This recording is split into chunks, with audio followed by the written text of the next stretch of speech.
Greetings! Welcome to the Devlog for hot dogs, horseshoes, and hand grenades. We're going to start off as always with a quick sound check. Make sure your speakers aren't up too high. Wonderful.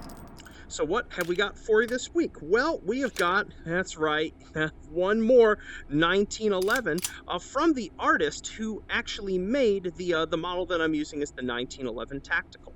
That was an asset that I found online for sale and had adapted in part because I didn't have all of the texturing that I needed for it, and I didn't know how to get in contact with the artist. And then last week I actually found through the grapevine of a 3D artist that I knew that that artist had found it in game and was wondering where it came from and why it was different and things like that. So I got in contact with him. It's absolutely awesome, and he basically provided a more perfect texture set for the game that's a little stylistically different. And so the old one's staying in part because it has a really, really low profile red dot on it. So let's take a look at the new one.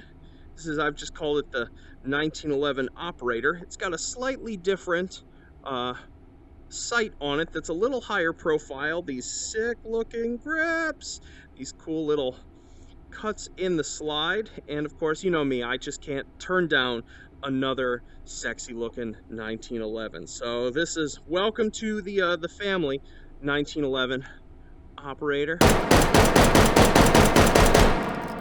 Wonderful. So that is in here now. So what else have I been working on, really primarily?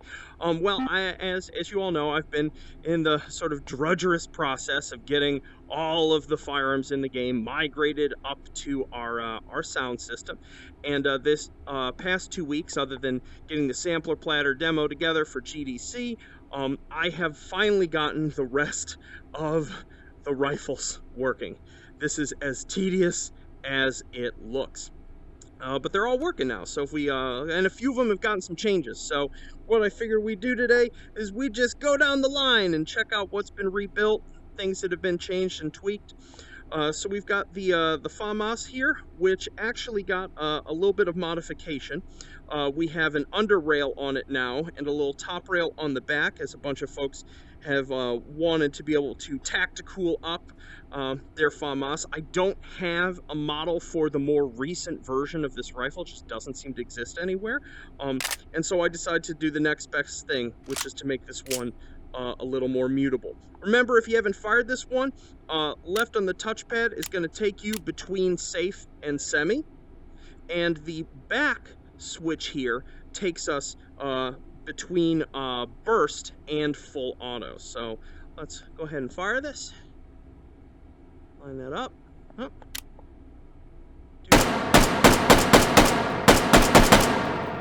And flip that. Let's try this. Wonderful. So there you have it. Please try to ignore, if you guys heard in the background, that weird sort of horn sound. There's a taxi service around here that uses that. Super annoying.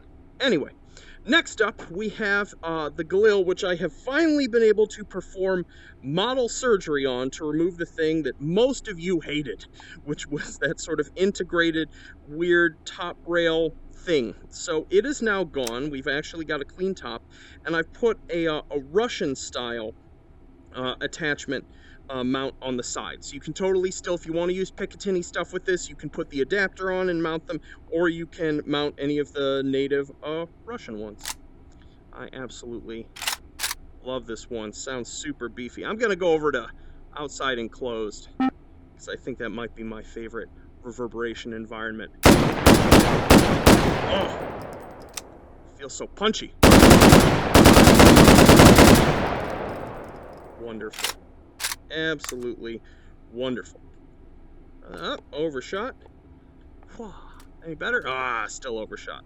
Oh, so let's put you away. What else do we have? Ooh, some changes. You know how an update or two back, I basically made it so that the Garand M84 scope became an attachment instead of a form of the Garand that you pulled out of the item spawner. I have done the same thing with the M1 and M2 carbines, and that we can now affix this version of the scope with its sort of mounting rail that is specific to these. Take some good shots here. I love the optics on this.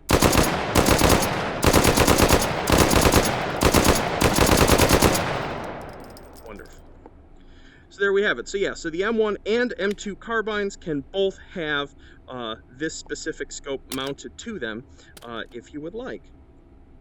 Throw that over there. It's gonna be making a mess here today.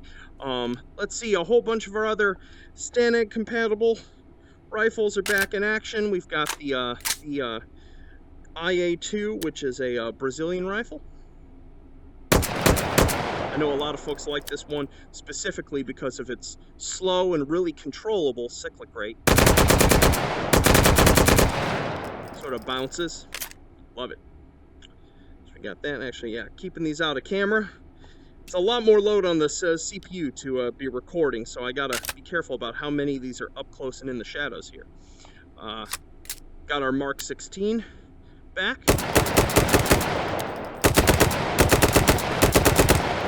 Beautiful. Absolutely love it. Our stock that can fold in and out. Oops, almost dropped that. Beautiful. Toss this over here. What else?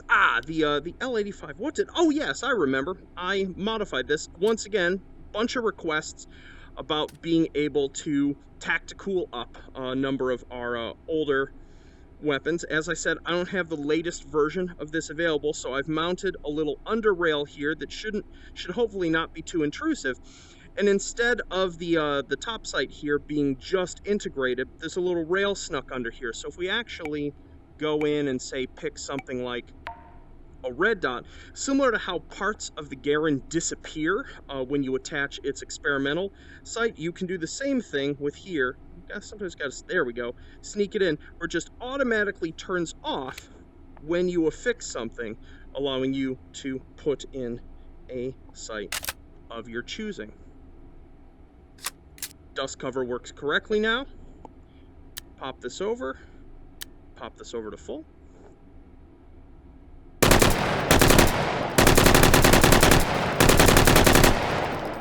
Beautiful.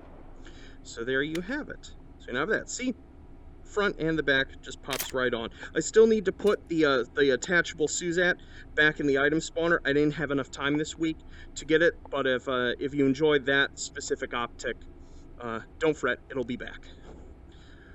What next? Oh, our beefy Mark 17. No real major changes to this, just new gorgeous sounds.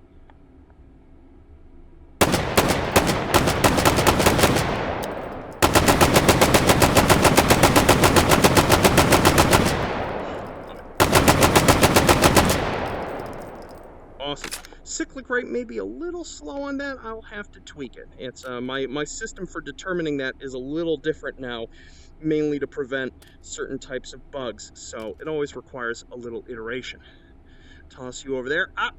We got our Model 8. And yes, I know a couple of the one-handed poses on these are still wrong. It is on the to-do list. I still adore this.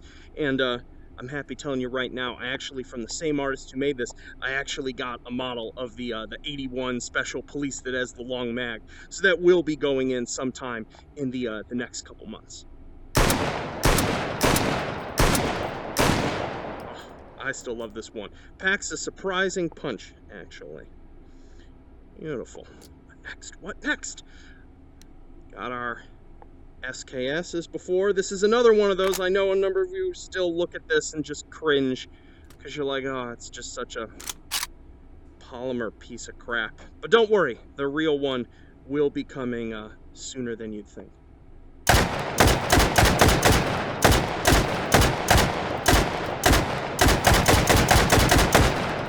Beautiful.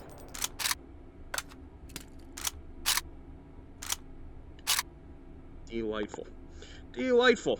I know many of you folk like myself love anything that can take a stripper clip in the top. Of course, we've got the Sturmgewehr here. I hope I pronounced that correctly. Still looking gorgeous. Still looking classic.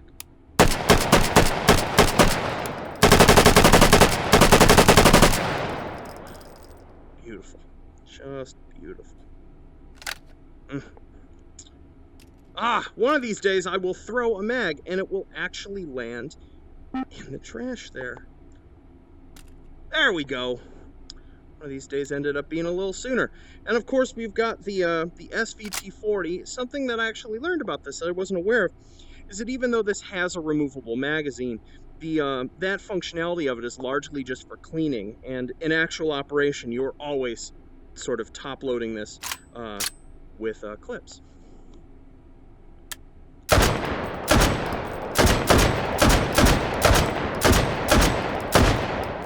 Beautiful. Top that off. That's a punchy one. Oh, love it. Love it. 2 for 2. Oh, come on. Now it's just teasing me. Pop you over there. And what do we have left? Okay, and then we've got the M14s. I'll just grab one of them, as you can extrapolate from there. This is, I know these aren't necessarily the prettiest ones in here. This is definitely on my list of I would love a better classic M14 at some point. But for now, they still most certainly do the job. Oh, so punchy. Really quite uncontrollable on full auto, just like the real thing.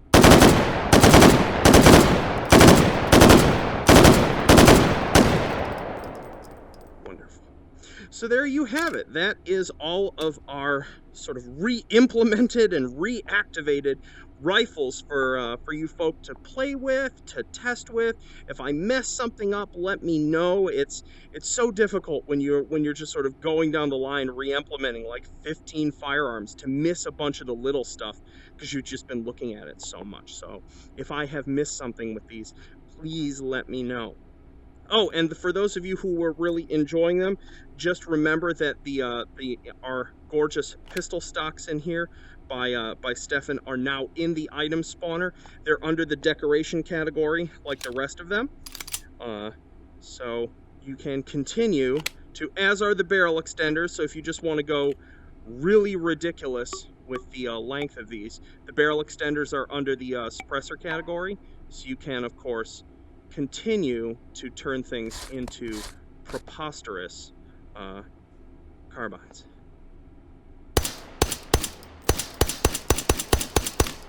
Tactical. So yeah, there you have it. All right, let's jump out of VR and talk about what is coming up next and what else I have been up to.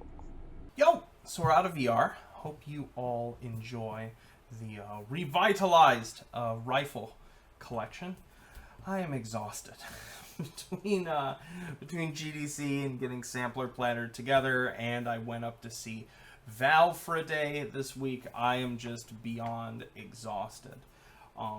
But in terms of, especially because there's some other stuff that I really want to get to, in terms of where H3 is going next, once I get now that I have these rifles done, is I'm just going to be myopically focusing on getting the sound conversion done so we can get this darn game off the alpha branch, back onto main branch, have everyone playing with it, have all the scenes back up and running, and I can start doing normal content updates again. So that is going to be the primary focus. I'm pretty sure, given probably another 2 weeks, I can get all the other scenes back up and running, at least in a sort of rawly functional way, and then hopefully following that I can then continue making just the audio actually be improved. Things like having bot audio that like sounds different based on distance and things like that is stuff that I had originally planned to get done for this update, but it's just going to end up being forever stuck in alpha. So instead I'm going to just prioritize getting the existing content functional again, properly mixed with everything else, and then iterate on improvements on the main branch as normal. Just because it will allow me more just content flexibility and popping in new fun things that everyone can enjoy while I work on them. One other thing before I go that I want to share is for those of you who will not be otherwise engaged with family things on Sunday, which is the 1st of April, which I've heard has some other significance to it other than that Easter is on it. I can't remember what it was. Yeah, either way, I'm going to be pushing another little tiny small update that those of you who will be around might enjoy. So I hope you all have a wonderful time with the new update, and sane time with all of your families this weekend, those of you who are spending it with them. And I will talk to you soon. Peace.